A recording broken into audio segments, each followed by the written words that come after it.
Hola otra vez, bienvenidos al curso de alabanza y adoración.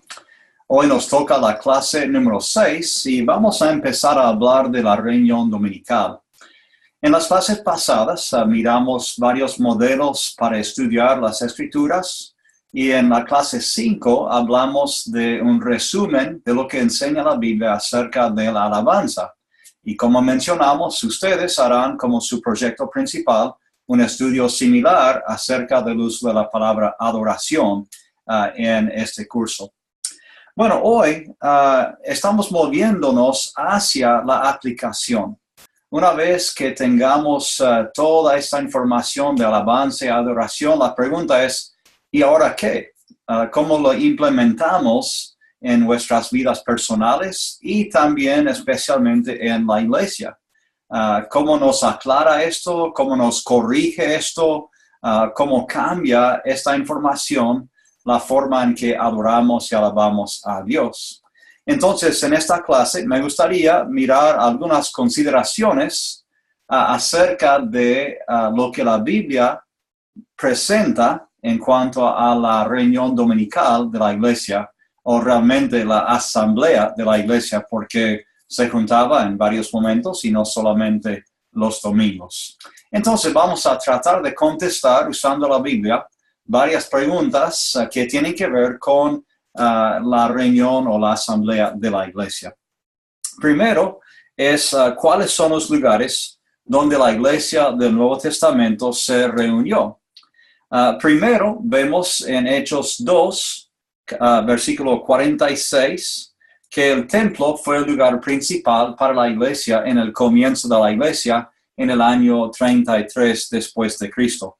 Obviamente el templo venía siendo la sede central de la religión de los judíos. Cristo mismo, los apóstoles, los judíos y los gentiles también, algunos prosélitos, venían al templo con frecuencia para los sacrificios, para las fiestas anuales y muchas cosas más. Entonces la iglesia, siendo ya judíos al principio, era natural para ellos seguir yendo al templo porque es el mismo Dios y ahora con la nueva información que tenían acerca del Mesías que había venido en Cristo, pues seguían adorando a Dios y agregando la adoración de Cristo como hijo de ese Dios. Entonces era natural seguir reuniéndose en el templo y lo vemos ahí en Hechos capítulo 2 y en otros lugares también, capítulos 3, 4, 5 y muchos más. Entonces el templo fue un lugar principal para la reunión de la iglesia o asambleas de la iglesia. Número 2, vemos que se reunían en casas y podemos mirar varios pasajes en Hechos 12, por ejemplo, vemos que están en la casa de la mamá de Juan Marcos, donde Pedro los encontró cuando salió de la cárcel. Vemos en capítulo 16 y 15 que estaban en la casa de Lidia, también fueron a la casa del carcelero y me imagino que tal vez la iglesia en Filipo se reunía en esas casas también, tal vez todos juntos o tal vez ya grupos diferentes. También Hechos 17:7, Hechos 20:20, Romanos 16:5, hablando de algunas iglesias ahí, 1 Corintios 16:19, Colosenses 4:15, Filemón 2, o sea, varios pasajes que detallan algunos lugares donde se reunía la iglesia. Y no podemos subestimar la importancia, o sobreestimar tal vez, mejor dicho, la importancia de la casa como un lugar céntrico para la iglesia. De hecho, es más probable que cualquier otro lugar que la iglesia haya estado en casas en el primer siglo y tal vez por varios siglos. Porque obviamente si no estaban en Jerusalén, no había un templo y no querían usar lugares dedicados a otros dioses, a otros ídolos, en las varias ciudades del Imperio Romano. Entonces, ¿a dónde iban a ir? Pues principalmente a casas. Vemos algunas excepciones, por ejemplo, con Pablo cuando enseñaba en el lugar de Tirano, pero eso parece ser más casi una escuela o como algo tal vez alquilado por Pablo por el tiempo que estaba allá. Pero mayormente estamos viendo la iglesia en casas y eso influye cómo entendemos lo que pasó en las reuniones de la iglesia y vamos a hablar más de eso después. También en Hechos, capítulo 20, versículo 8, dice que los discípulos estaban reunidos en un aposento alto, o sea, una sala, parece ser en el tercer piso de un edificio, si fue edificio público, alquilado o usado, o tal vez una casa muy grande, pero está en un aposento alto y no sabemos mucho más que eso, pero no fue el templo, por supuesto, de ese lugar. Y la pregunta surge entonces, bueno, la iglesia primitiva en esos años tenían locales propios, como nosotros vemos en muchos lugares hoy. O sea, era que la iglesia empezaba a construir sus propios edificios para tener grupos más grandes de los que estaban en casas, ¿o no? ¿Y cuándo empezó esa práctica? ¿Sí? Mirando la historia de la iglesia, en otros siglos vemos que obviamente empezaron a construir edificios para la iglesia, pero no sabemos exactamente cuándo eso comenzó. Entonces, la suposición que tenemos, que parece predominar en esta pregunta, es que mayormente la iglesia se reunía en casas, ¿sí? O tal vez no especifica. Hay lugares donde habla de reuniones de la iglesia donde no menciona dónde estaban. Por ejemplo, en Corinto, no sabemos dónde estaban ellos ahí. Pues una pregunta interesante comparándola con lo que hacemos hoy en día y dónde estamos con las reuniones. Bueno, una segunda pregunta.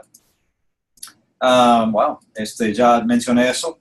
¿Cuándo eran sus reuniones? Y otra vez volviendo a Hechos, mismo pasaje básicamente, Hechos 2:46, habla de que la iglesia estaba todos los días en el templo de Jerusalén.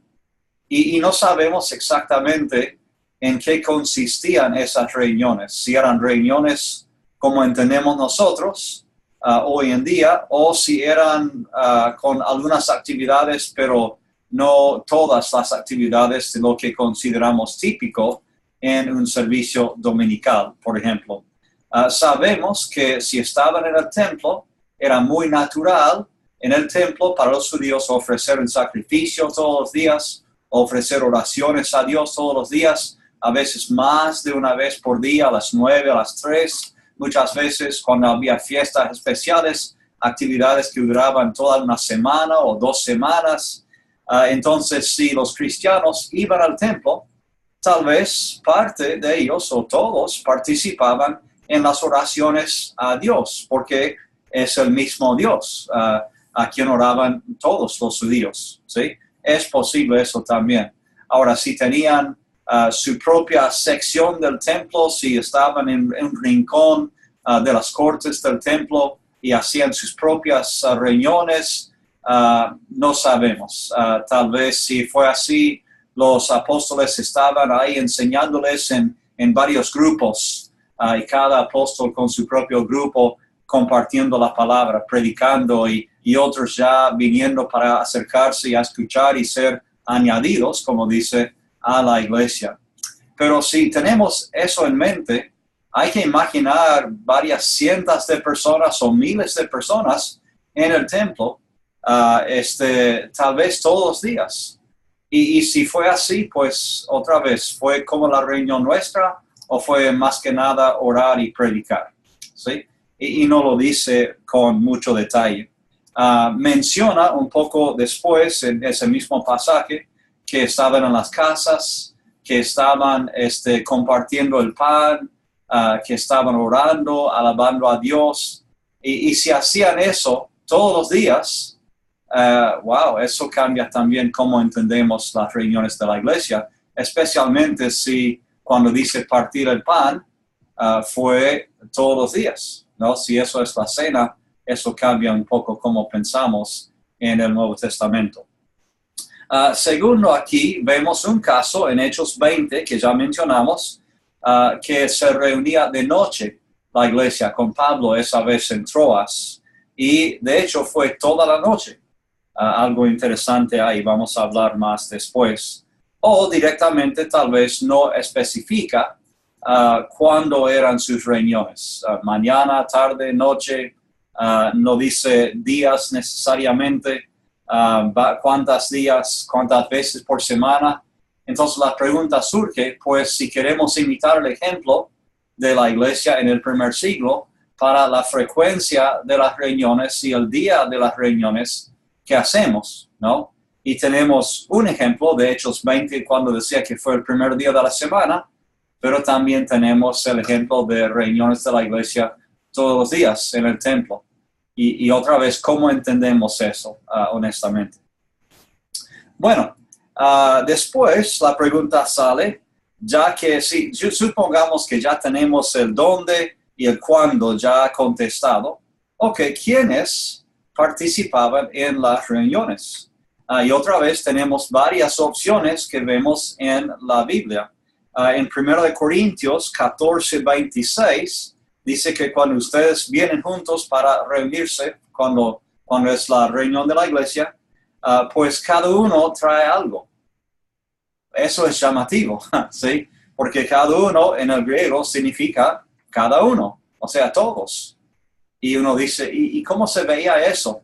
¿Eso quiere decir todos los hombres o todos, hombres y mujeres, todos los niños también? ¿Cómo entendemos ese todos en ese pasaje? ¿Sí? Eso es llamativo también.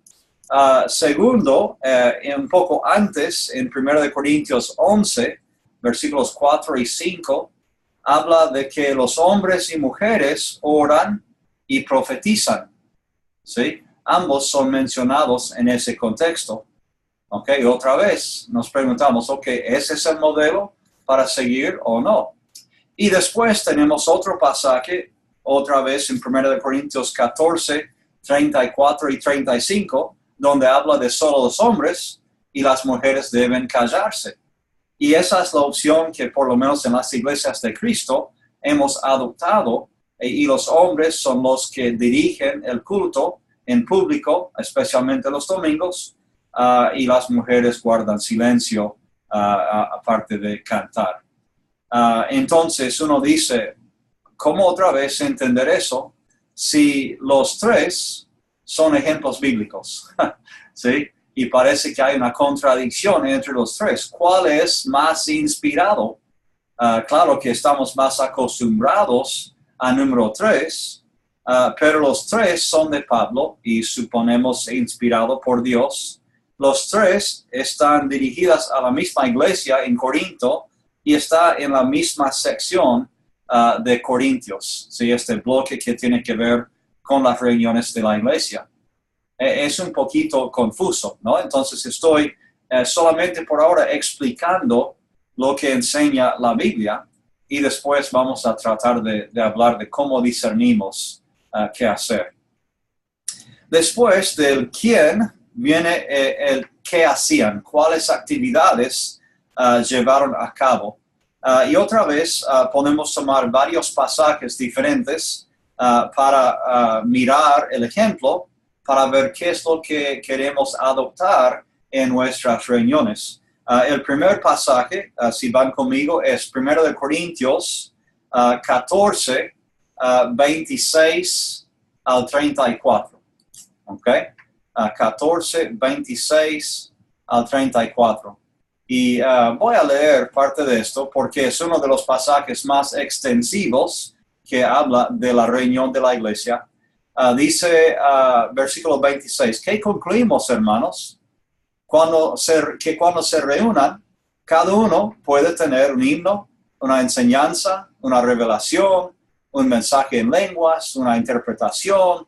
Todo esto debe hacerse para la edificación de la iglesia. Si se habla en lenguas, que hablen dos, o como mucho tres, cada uno por turno, y que alguien interprete. Si no hay intérprete, que guarden silencio en la iglesia y cada uno hable para sí mismo y para Dios. En cuanto a los profetas, que hablen 2 o 3 y que los demás examinen con cuidado lo dicho. Si alguien que está sentado recibe una revelación, el que esté hablando ceda la palabra. Así todos pueden profetizar por turno para que todos reciban instrucción y aliento. El don de profecía está bajo el control de los profetas porque Dios no es un Dios de desorden, sino de paz. Como es costumbre en las congregaciones de los creyentes, guarden las mujeres silencio en la iglesia, pues no les está permitido hablar. Que estén sumisas como lo establece la ley. Si quieren saber algo, que se lo pregunten en casa a sus esposos, porque no está bien visto que una mujer hable en la iglesia. Bueno, la primera sección, y si miramos aquí esta sección, resumiendo un poco, variedad de actividades tenemos, ¿sí? En versículo 26 menciona salmo, doctrina, lengua, revelación, profecía, interpretación, 6 cosas, y otra vez dice que cada uno trae algo participativo, ¿sí? Lo interesante es, bueno, dos cosas interesantes aquí. Primero es que 3 veces en este pasaje menciona una misma palabra en griego para guardar silencio. Por ejemplo, si vamos, a versículo 28, si no hay intérprete que guarden silencio, los que están hablando en lenguas, es sigao en griego la palabra. Sigao, guardar silencio, es callarse totalmente, ¿ok? También en versículo 30, seda la palabra, creo que también en griego es sigao, ¿sí? Y después la última vez es cuando habla en 34, guarden las mujeres silencio, sigao. Entonces 3 veces se usa esta palabra para silencio total, callarse, ¿sí? Y 2 de las 3 aplican a hombres o personas hablando en lenguas o profecías, y una aplica a las damas, ¿ok? Interesante eso. Después, algo un poco llamativo para mí, que me gusta cantar y me gusta la música, es que esta descripción del servicio que tiene en Corinto no menciona cantos específicamente, a menos que el salmo sea un salmo cantado. Y eso es posible porque sabemos que usaron los salmos como parte del himnario. Entonces tal vez eso se refiere a un canto, pero si no hay cantos aquí. Entonces la pregunta es, pues, ¿no hay que cantar? Eso es un poco raro, ¿no? Entonces ese es un pasaje que podemos utilizar para aprender un poco más acerca de las primeras asambleas, ¿ok? Bien, disculpen que estoy un poco atrasado con lo que comparto aquí. De hecho, no estoy compartiéndolo, déjenme empezar, no han perdido casi nada. Si están tomando apuntes, ya hablamos de los lugares donde se reunía, cuándo se reunían, quiénes participaban y ahora cuáles actividades llevaban a cabo. Y en cada uno, si apuntaban los pasajes, pues están al día con los apuntes. Bueno, siguiendo con la próxima sección, vamos a 1 Corintios 2, 11, versículos 2 en adelante. Okay, 1 Corintios 11, versículos 2 en adelante. Y aquí realmente no vamos a leerlo todo, ¿no?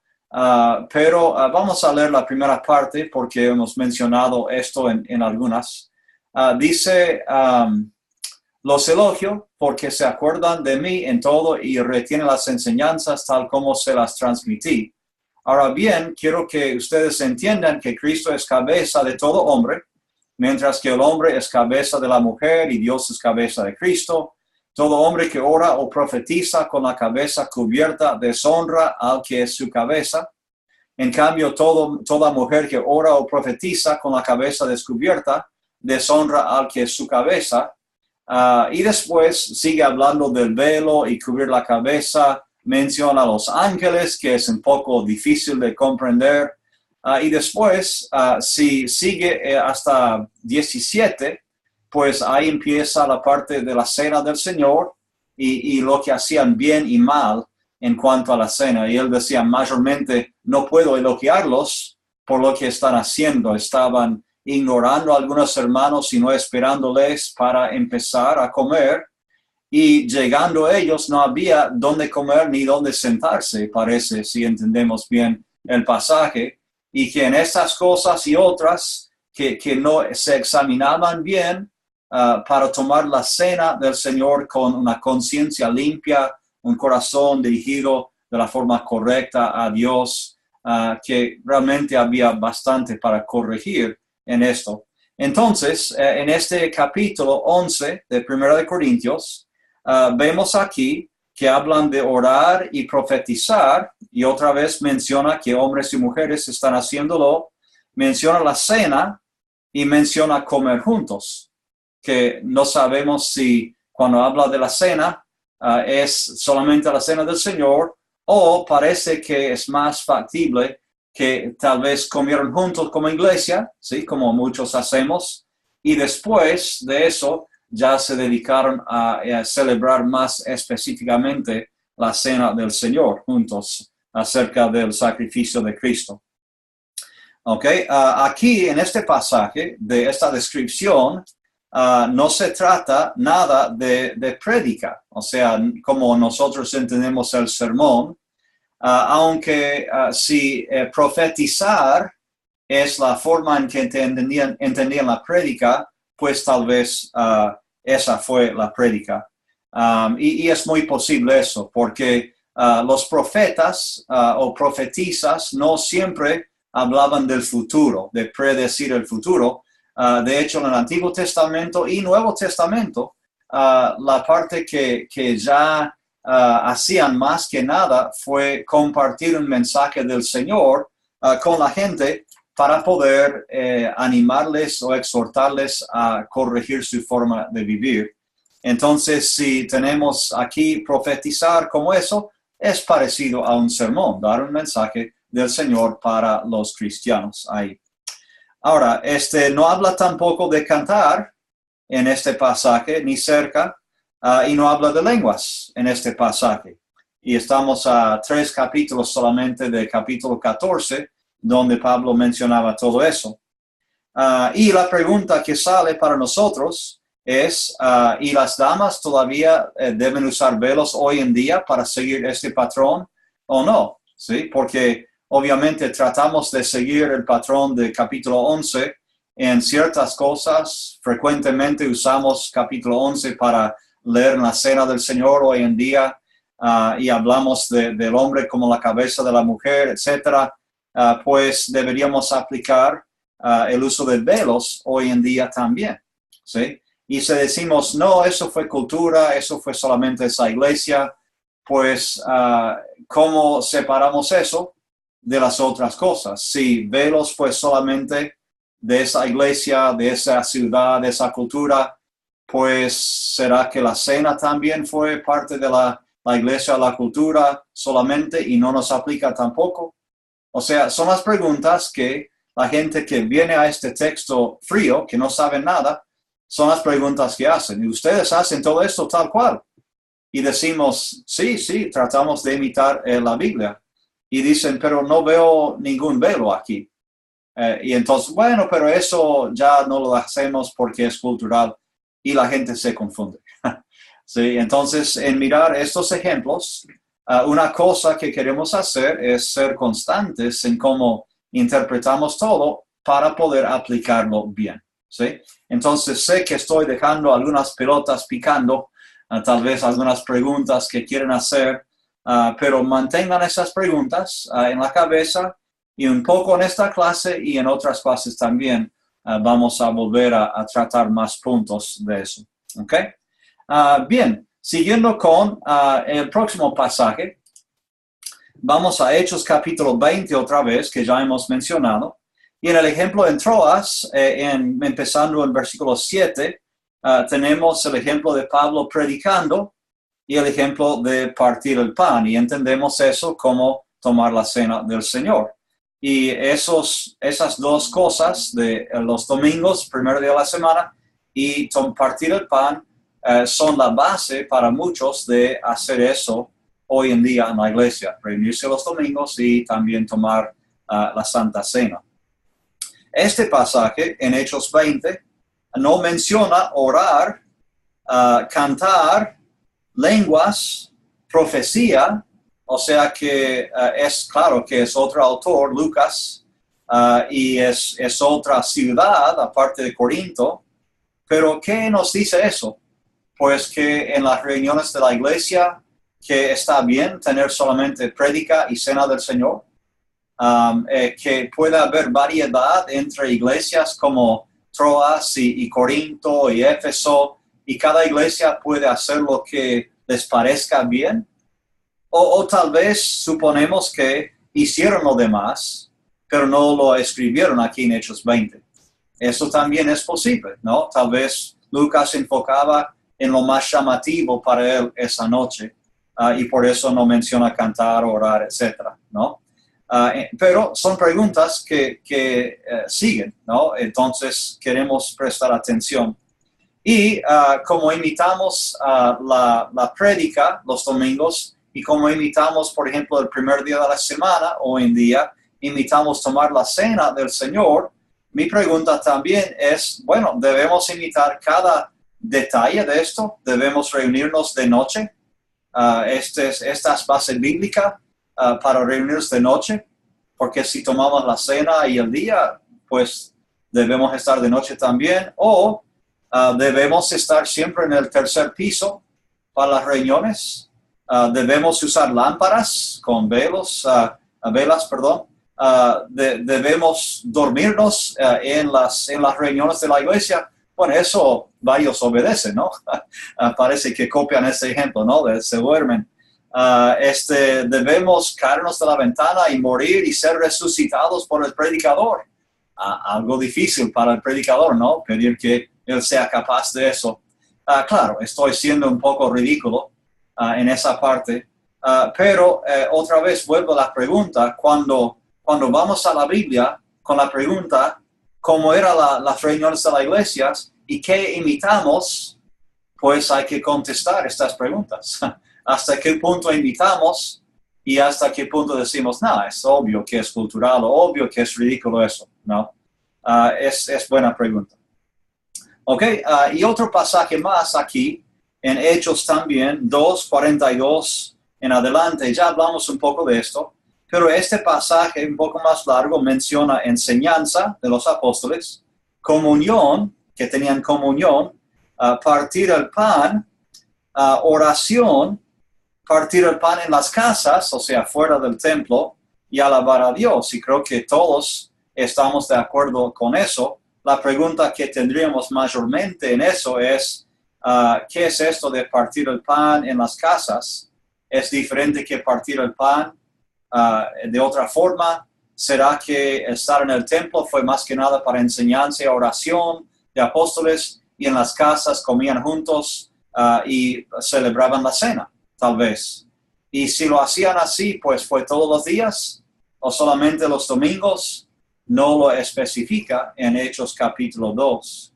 Y hay que tener en cuenta cuántos había en la iglesia primitiva en los primeros meses de la iglesia.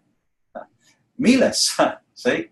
Entonces miles no van a entrar en ninguna casa, por más rico que sea la casa, ¿no? Entonces es obvio que la iglesia se reunía tal vez en cientos de casas de Jerusalén al principio. Si había 5,000 hombres, ya para, creo que es capítulo 5 o 6 de Hechos, 5,000 hombres, más mujeres, más niños. Estamos hablando de cientos de casas donde se reunían. Y la pregunta es, ¿cuánto de esto ocurría en casas? Y si estas eran las reuniones dominicales, las asambleas de la iglesia que debemos mencionar. Otra vez, cabe destacar que no menciona el canto. Nuevamente, ya me está molestando un poquito esto, ¿no? Me gusta cantar. No menciona hablar en lenguas. No menciona profetizar. aunque otra vez si profetizar es enseñar mensajes de Dios, pues ya está. Pero otra vez es otra ciudad, otra situación y vemos algunas diferencias en cómo entendemos la asamblea. Y la pregunta que surge aquí, si vamos a imitar esto fielmente, esta iglesia primitiva de Jerusalén, donde comenzó todo, debemos tener apóstoles en la iglesia. Debemos esperar señales y prodigios, como dice que había en esos primeros días. Debemos vender todo y compartirlo entre todos para que nadie tenga necesidad. Debemos tener conversiones todos los días, porque decía que día por día el Señor agregaba a la iglesia más personas. ¡Wow! Quedamos un poco cortos si debemos imitar eso. Obviamente no tenemos apóstoles hoy en día como los 12 o los 11 originales, más el reemplazo de Judas. Obviamente muchos no ven señales y prodigios. No estamos vendiendo todo para compartirlo y tener todo en común. No estamos teniendo bautismos todos los días. O sea que si debemos imitar esto de las primeras reuniones de la iglesia, pues no comparamos muy bien con este pasaje. ¿Ok? Bueno, un pasaje más y después empezamos a tratar de evaluar todo junto. ¿Ok? ¿Qué pasa con el canto? Yo quiero saber, ¿no me van a permitir cantar? ¿O es algo tan obvio que Pablo o Lucas dirían, claro que cantaban juntos? ¿Cómo que no iban a cantar? Vemos dos pasajes que se mencionan y vamos a leerlos aquí. Efesios, capítulo 5, un pasaje bien conocido en el contexto de instrumentos musicales o no, ¿ok? Pero vamos a leerlo. Anímense unos a otros con salmos, himnos y canciones espirituales. Canten y alaben al Señor con el corazón, dando siempre gracias a Dios el Padre por todo, en el nombre de nuestro Señor Jesucristo. Bien, me gusta, ¿sí? Animarse unos a otros, salmos, himnos, canciones, canten y alaben de todo el corazón. Perfecto, me gusta. Y si vamos también a Colosenses 3, 16, dice que habite en ustedes la palabra de Cristo con toda su riqueza. Instrúyanse y aconséjense unos a otros con toda sabiduría. Canten salmos, himnos y canciones espirituales a Dios con gratitud de corazón. Y todo lo que hagan de palabra o de obra, háganlo en el nombre del Señor Jesús, dando gracias a Dios el Padre por medio de él. Otro excelente pasaje. Ahora, quiero que miren el contexto de ambos pasajes aquí. Efesios 5, Colosenses 3. Ambos pasajes que hablan de cantos, himnos, canciones espirituales, están en contextos no de la reunión dominical, no de la asamblea de la iglesia, sino en el contexto de la vida cristiana diaria. ¿Sí? Y ya mencionamos eso brevemente en otras fases, pero es llamativo, ¿sí? Porque usamos esos dos para prohibir los instrumentos, porque decimos, bueno, dice solamente cantar, pues no hay que tocar instrumentos ni tenerlos ahí. Y eso, decimos, eso aplica al servicio de la iglesia. Pero esto no está hablando de reuniones de la iglesia, está hablando de la vida normal, cuando dos cristianos se juntan para animarse uno al otro, pues una cosa que hacen es cantar. Ahora, esto podría incluir los domingos fácilmente, ¿sí? Cuando nos reunimos y nos animamos fácilmente. Esto aplica también a domingos, pero es más bien, es toda la vida, ¿sí? En ambos contextos, Colosenses y Efesios. Entonces, yo creo que debemos extender los cantos como algo que hacemos todos los días para animarnos y que es parte de una vida de gratitud hacia Dios. ¿Sí? Todo lo que hagan de palabra, de obra, háganlo en el nombre del Señor Jesús. Es toda la vida. ¿Sí? Entonces, me gusta, por un lado, porque dice que yo puedo cantar todos los días. Perfecto, ¿sí? Y también me hace preguntar si hemos interpretado bien esto, haciéndolo decir algo que realmente no especifica. No dice no instrumentos, dice sí cantar, pero uno puede cantar con instrumentos también. O sea, solamente hablando del contexto es posible eso. Pero no quiero tratar de presentar problemas. No es mi meta estudiar al fondo instrumentos o no en la reunión. Solamente digo que tal vez hemos interpretado mal o usado mal estos pasajes, haciéndoles hablar solamente de la asamblea de la iglesia, cuando parece que es más ancho que eso, ¿no? Otra cosa que me pregunta acerca del canto. Este es número 2. Yo tengo el caso de los judíos en mente que llegaron a la iglesia. Todos los primeros convertidos fueron judíos. ¿Y dónde se reunían para adorar a los judíos? En el templo, sí. Pero cuando volvían a sus pueblos, donde el templo no estaba, estaban en sinagogas, ¿sí? Y tenían un cierto servicio de oraciones, bendiciones, el Shema, o sea, eso de Oye Israel, el Señor es el único Dios, etc. Tenían lectura de la palabra, tenían exposición de la palabra y oración final. Básicamente fue el servicio. Y muchos de los salmos o pasajes fueron cantados en la sinagoga. Y vemos en el Antiguo Testamento el uso de instrumentos, como hablamos con la alabanza en la clase pasada. Entonces, yo me pregunto, ¿qué hacían esos judíos cuando llegaron a la iglesia? ¿Sí? Porque no cambiaron el Dios en quien creían, ¿sí? Creían en el mismo Dios, solo que expandían su entendimiento del Antiguo Testamento para incluir a Cristo como el Mesías prometido. Entonces, como decía Cristo en un ejemplo de Mateo, dice que el que recibe el mensaje de Cristo es como un dueño de una casa que tiene nuevos tesoros y también tiene los viejos tesoros que tiene guardado en la casa. Y un judío que acepta a Cristo tiene ya nuevos tesoros, 2 tipos de tesoros, ¿no? Entonces el judío que llegaba a la iglesia tenía el tesoro de la ley, las promesas de Dios, la experiencia con Dios, Dios mismo, Antiguo Testamento, y tenía ya Cristo, sus enseñanzas, el nuevo pacto, y fue agregado. Y yo me pregunto, en la combinación, cuando se unían esos tesoros en la vida de un judío, ¿qué de la vida de judío en la sinagoga, por ejemplo, en la reunión, qué de eso se trasladaba a la iglesia? Y yo quiero pensar, creo que es cierto, que mucho sería igual. Los judíos iban a reunirse como familias, con la comunidad, iban a adorar a Dios, iban a orar juntos, iban a leer la palabra, iban a compartir mensajes para aprender más y animarse uno al otro. Claro que agregaban la cena del Señor, como recordar a Cristo como parte. Bautizaban ya para salvación y no como purificación, como hacía en los mikves, los bautisterios de su tiempo. Pero había bastante que no cambió, ¿sí? En cuanto a adorar, leer, orar, eso seguían haciendo. Y si seguían con eso, ¿cómo seguía el servicio de canto?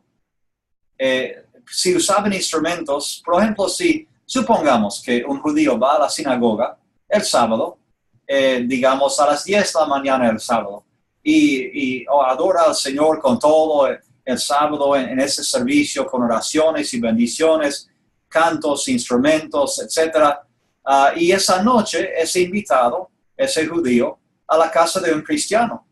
Y el cristiano dice, quiero contarte más acerca de este Jesucristo. Quiero decirte que Él es el Mesías. Y el judío dice, ¿en serio? Y ya empiezan a charlar y con el tiempo y con el mensaje del cristiano, el judío se convence y se convierte. Dice, qué bueno. Y ustedes los cristianos, pues, ¿qué hacen? Ya siendo cristianos, ¿cómo adoran a Dios? Bueno, es que estamos los primeros días de la semana y estamos en la casa de fulano esta semana. ¿Puedo ir mañana? Claro, vente, eres cristiano, eres hermano ya. Entonces el judío aparece el domingo, primer día de la semana, en la reunión de la iglesia. Y yo me pregunto si tal vez traía su arpa o su flauta o lo que fuera que usaba el sábado, el día anterior, para adorar a Dios. ¿Será que lo trajo y lo usó también en la iglesia? ¿Será que fue tan común que no se menciona? ¿O será que cuando lo trajo el domingo a la tarde, la persona dice, mira, no, aquí en la iglesia no hacemos instrumentos, deja eso en casa la próxima vez, no lo vamos a usar hoy? Yo me pregunto, ¿no? Yo no sé, la Biblia no menciona eso, ¿no? Pero no lo prohíbe tampoco. Así que es algo interesante para pensar. Y con todo esto, estas ideas que estoy compartiendo, ustedes no tienen que aceptar nada solamente porque lo digo, ¿sí? Estoy compartiendo mi experiencia, mis estudios, mis pensamientos, pero si no están de acuerdo, no hay presión para aceptarlo así ya, ¿no?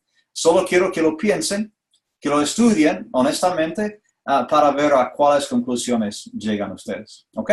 Eso es algo que aplicamos a todo lo que estoy enseñando.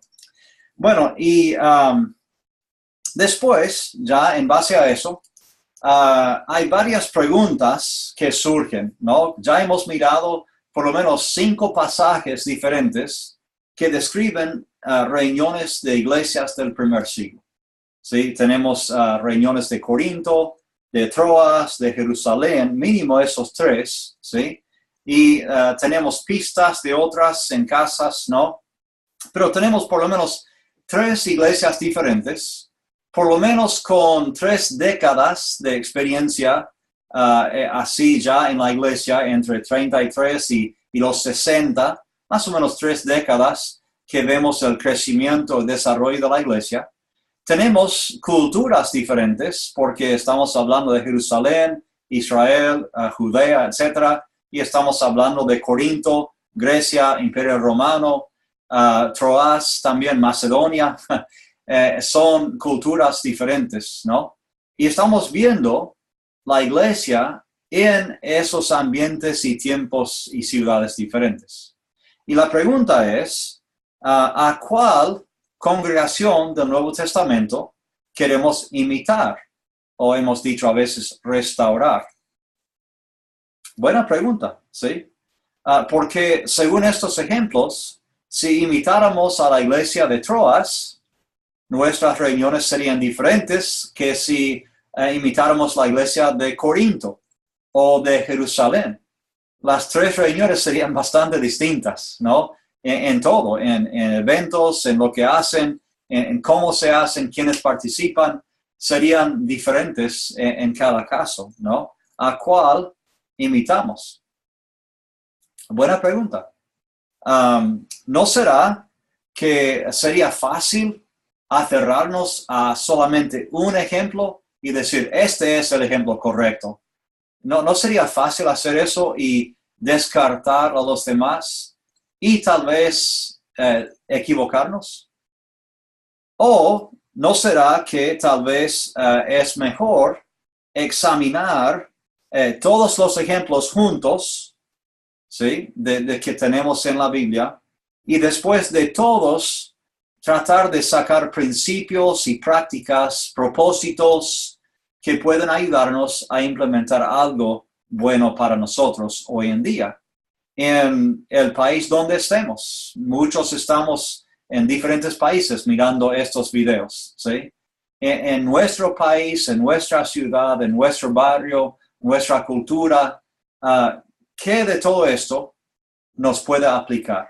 ¿Y cómo podemos elegir y discernir bien? ¿Ok? Yo creo que sería un error aferrarnos solamente a uno de estos pasajes, ¿sí?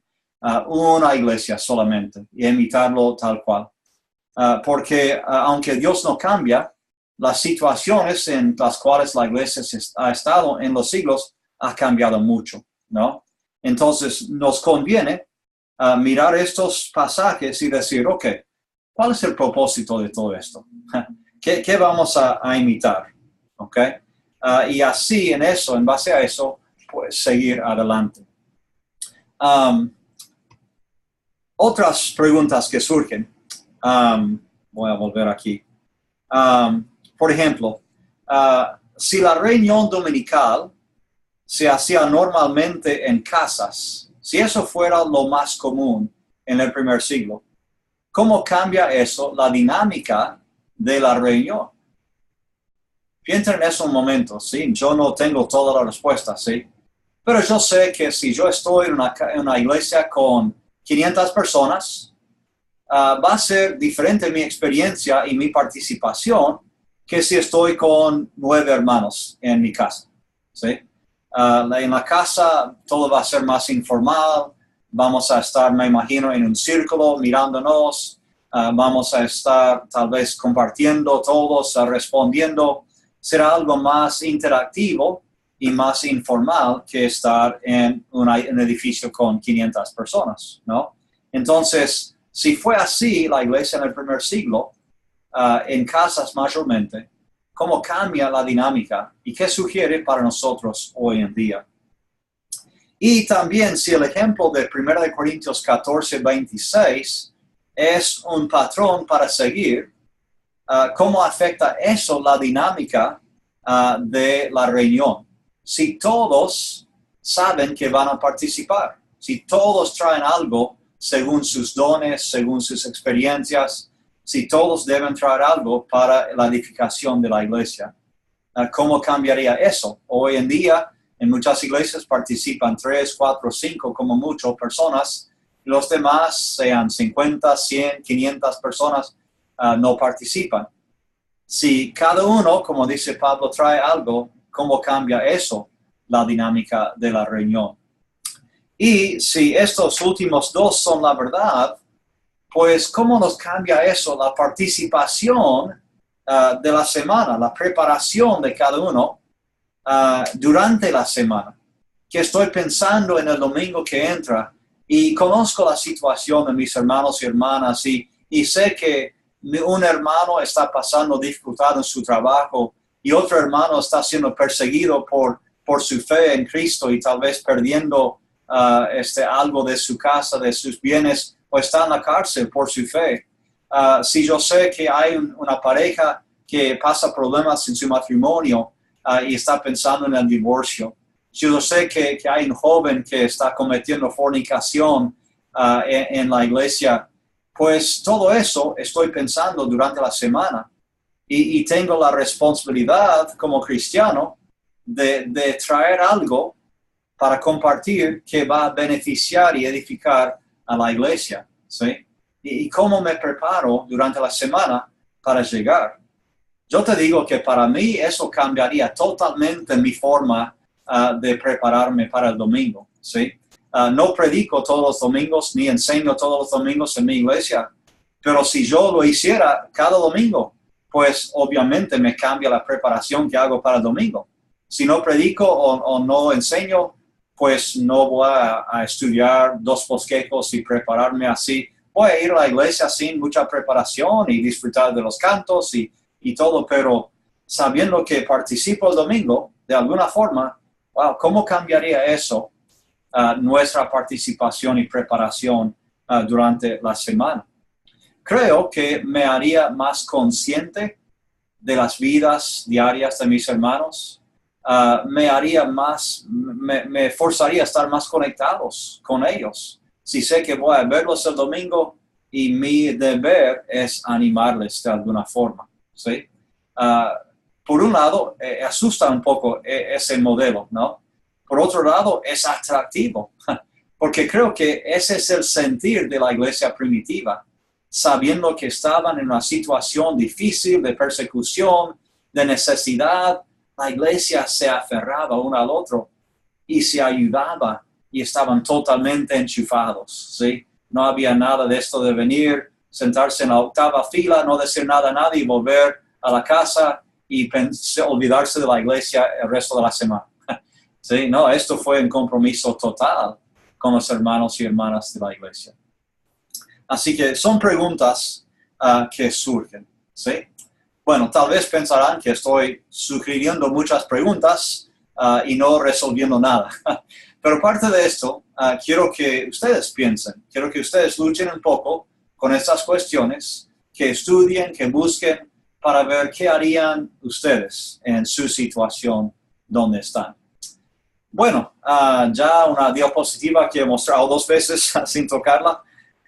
Esta pregunta es, ¿cuáles son las formas de expresión que usamos en el culto? O sea que llegando a la iglesia sabemos algunas actividades que hacían en la iglesia, pero aparte de eso hay cosas que podemos hacer o no debemos hacer durante la reunión de la iglesia. Y quiero que ustedes tomen un pequeño examen en base a estas preguntas, ¿ok?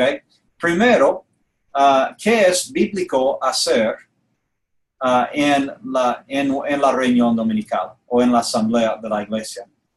También, ¿qué es antibíblico? O sea, que obviamente es contra la Biblia, ¿sí? Tal vez la Biblia dice específicamente no, o va contra un principio de la Biblia tan obvio que no vamos a hacerlo. O ¿qué es abíblico? O sea, que no está en la Biblia, ni para bien ni para mal. Es algo que la Biblia no dice nada. Pues entonces, ¿cómo decidimos si debemos hacer eso o no? ¿Ok? Y el examen pequeño, tengo 3 columnas aquí, ¿ok?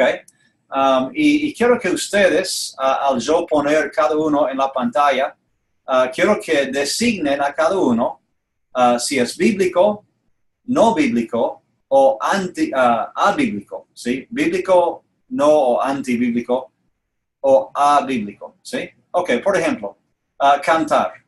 ¿Eso es bíblico, no bíblico o abíblico? Y normalmente es bueno tener pasajes para poder sostener lo que uno piensa, ¿sí? O pone aquí. Entonces, si quieren hablarlo, pensarlo, hagan una pausa en el video y después seguiremos, ¿ok? Bien, número 2, orar. Otra vez, ¿en cuál rubro, en cuál columna encaja el orar? Y otra vez con pasajes, si es posible. Levantar las manos. Eso, bíblico, antibíblico, abíblico. Y así con cada uno, así. Enseñar, hablar en lenguas, interpretación de lenguas, predicar, bailar. Estamos hablando ya del Antiguo Testamento ahí. Dar anuncios, bueno, algo del siglo XX tal vez, no sé. Palmear, dar testimonios,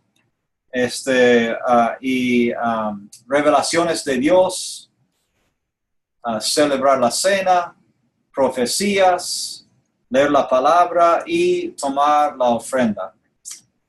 16 actividades o expresiones diferentes que vemos. Y la pregunta es, ¿cuáles de estos son o están en cada columna? ¿Ok? ¿Es posible tener estos en más de una columna? ¿Sí? O si, por ejemplo, decimos, bueno, es bíblico, pero no lo hacemos. ¿Ok? Well, ¿cómo es eso? ¿Sí? Por ejemplo, si yo les preguntara, estas 16 cosas, ¿dónde están ustedes? Las hacen cada domingo, estando juntos como iglesia. Las 16 cosas, ustedes predican, bailan, palmean, levantan manos, dan testimonios, enseñan, cantan. Me imagino, si su iglesia es como la mía, ¿no? Me imagino que dirían, algunas hacemos, ¿no?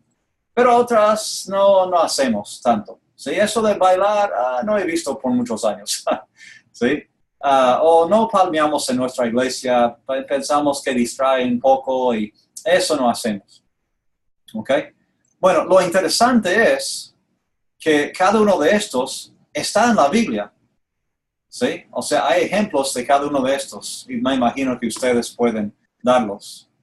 Entonces, no podemos decir que estos son antibíblicos o no bíblicos porque todos están en la Biblia. Si son abíblicos, o sea que tal vez hoy en día realmente no encajan tanto, entonces no son relevantes. Bueno, es algo para hablar. Si yo no hago uno de estos y está en la Biblia, ¿estoy mal o la Biblia me da permiso para poder hacerlo o no hacerlo. Por ejemplo, si yo no quiero bailar, no quiero palmear, no hay una revelación extra de Dios ese día, aparte de la Biblia que ya tenemos. Si, por ejemplo, no hay dinero en la iglesia y no tomamos una ofrenda ese domingo, o sea, ¿cuáles de estos está bien dejar y qué hay que hacer? ¿Me explico? Son preguntas difíciles, pero son reales. Porque si alguien otra vez de afuera viene y pregunta a la iglesia, ¿y qué hacen aquí? ¿Y por qué hacen esto y no esto? ¿Sí? Pues habría que contestar y decir, bueno, porque esto está en la Biblia. Y ellos dicen, pero esto también está en la Biblia y no lo hacen. ¿Cómo es eso? ¿No? Y debemos poder tener una respuesta para lo que hacemos o no hacemos. ¿Sí? Entonces, para mí esto me ayuda porque me muestra que tal vez, bueno, dar anuncios no está en la Biblia, pero lo demás sí, ¿ok? Me hace dar cuenta que tal vez Dios nos da flexibilidad en cómo llevamos a cabo la reunión dominical o las asambleas de la iglesia. Mi punto final aquí, con todo esto, es complicado y espero no haberles ofendido. Espero que no hayan cortado el video antes de llegar al fin, enojados conmigo o algo así. Mi meta para este estudio es tener una examinación honesta de los pasajes bíblicos que tienen que ver con la asamblea de la iglesia. Yo creo que es sumamente importante ser constantes y coherentes en cómo aplicamos los pasajes, los principios, las prácticas que miramos. Debemos ser constantes y coherentes. Tiene que tener sentido. Y lo digo como maestro y predicador en mi iglesia, no el predicador, pero uno. Lo digo como maestro en esta escuela. Lo digo como padre, que he hablado con mis propios hijos y mi esposa acerca de esto, y los niños cuando crecen dicen, y papá, hoy en la iglesia, ¿por qué hicimos esto? ¿O por qué no hacemos esto? ¿No? Y yo necesito responder. Y cuando yo respondo, bueno, esto es lo que hacemos. Y dicen, pero ¿por qué de esa forma? ¿O por qué no lo puede hacer fulano? Y yo digo, bueno, porque esto es el hecho. Y dicen, pero eso no tiene sentido. Y debo responder. ¿Sí? Entonces, normalmente, lo que me ha hecho es, me ha hecho ir otra vez a la Biblia para estudiar otra vez más al fondo, mirar los textos originales en los idiomas originales y tratar de ver cómo puedo hacerlo tener sentido para mis hijos y para los miembros de la iglesia, para mis alumnos, porque es mi responsabilidad poder tratar de ser constante y coherente en cómo aplico la palabra. Yo creo que vamos a ver que Dios nos tendrá más gracia de lo que pensamos, que hay más flexibilidad de lo que hemos permitido en el pasado, que Dios al corazón estará contento si le adoramos con todo, si le adoramos de corazón, si no nos perdemos en detalles, sino si nuestro enfoque es adorarle. ¿Sí? Y debemos tener pautas que usamos para poder aceptar o rechazar estas prácticas. Y debemos tener un modelo de estudio que nos permita ser coherentes en la interpretación de estos pasajes y estas prácticas. Y si tenemos esas pautas y ese modelo, vamos a llegar a un buen punto, ¿sí? De poder entender y explicar bien lo que hacemos, ¿sí? Y eso es lo que hemos intentado hacer hasta ahora en este curso. Y vamos a seguir adelante con otros temas. Bueno, espero que esto haya sido útil para ustedes. Si tienen preguntas, claro que estoy abierto para recibir correos electrónicos. Que el Señor los bendiga y nos vemos en la próxima clase.